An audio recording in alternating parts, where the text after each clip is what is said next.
Morning, lads. Oh, morning. Hi. Well, seems like a good day for it, eh? Not too bad. What is it that we're doing? We're here to do some training, firefighting and rescue training. And is this all the gear that you do it Yes, with? the sort of equipment we've got. What is it? Fire extinguishers. I mentioned fire training. Oh, yeah. What we use is powder, dry powder extinguishers and foam extinguishers. And what's that supposed to do? Shoot powder onto the blazing That's right. cars? I mean, that will knock the fire down very quickly, but the problem is, obviously, it's hot, and you've got to seal the fire and cool it down with the foam. And what's all this other stuff? It looks really mean, doesn't it? Right. Well, I mentioned the rescue training we do, Yeah. and we have to carry equipment to be able to get a casualty out of a car in any situation, and these are the sort of bits of equipment we're going to use. Yeah.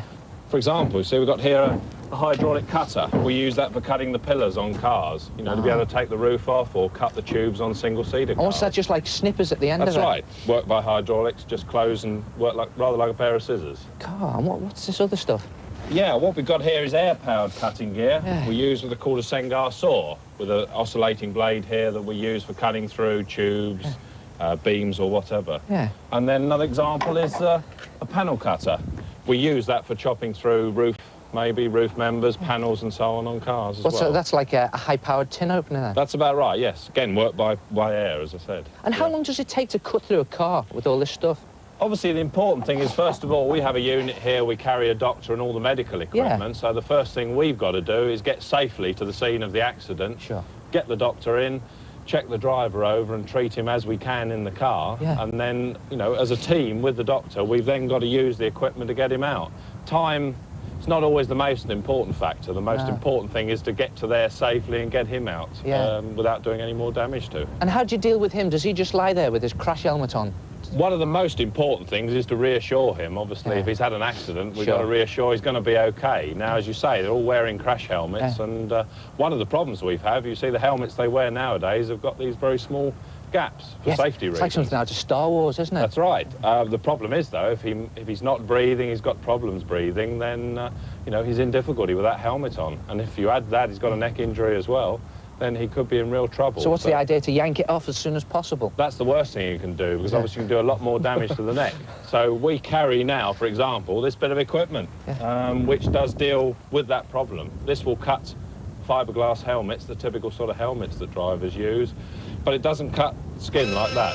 You're joking? You use that while he's got the helmet on, so you cut it off? That's right, without moving his neck, as I mentioned. Yeah, well, so, go on, give us a demo. Well, the best way is if you give it a go. Try the helmet on and we'll do it. Well, you're going to cut it off while I've got it on? That's right.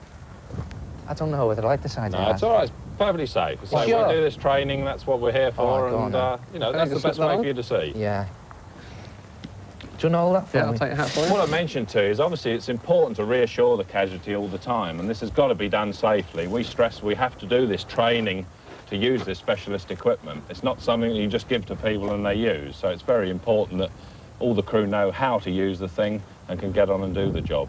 So let's do it, and let's see how it goes. Okay, right, Stevie, you'll just support his neck, and I'll just take this trim off that's around the helmet. Just makes it that much easier. As I say, it's important to reassure him, so you're going to be okay. There's a certain amount of noise involved with this sort of saw, so, you know, you've got to alert him to that, so it doesn't just come as a complete surprise to him. Now, also, we're going to get a lot of dust and muck, so what I'm going to do when Paul starts cutting is just to cover your eyes and your nose up so you don't breathe in lots of nasty dust, okay? So you're going to disappear from view for a while, so we'll see you later, hopefully. Right. Just keep still and we'll go. Okay, Steve? Yeah, I'll just slide my hand inside here just to make sure that we don't do anything nasty to you. Okay.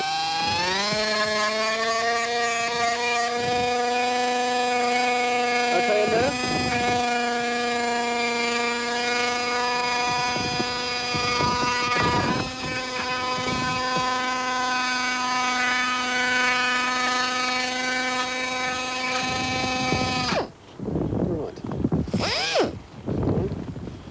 And then what you've got inside is a lot of padding in the helmet there. Yeah. You see that we can cut away quite easily and then get the helmet off you without too much doing any more damage. So that's what we would do normally. I'm still in one piece. That's right. It was just like being under a dentist's drill.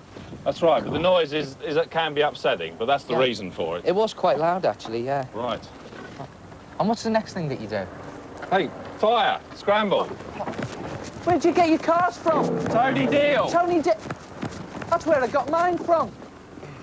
That is my car. Tony Deal.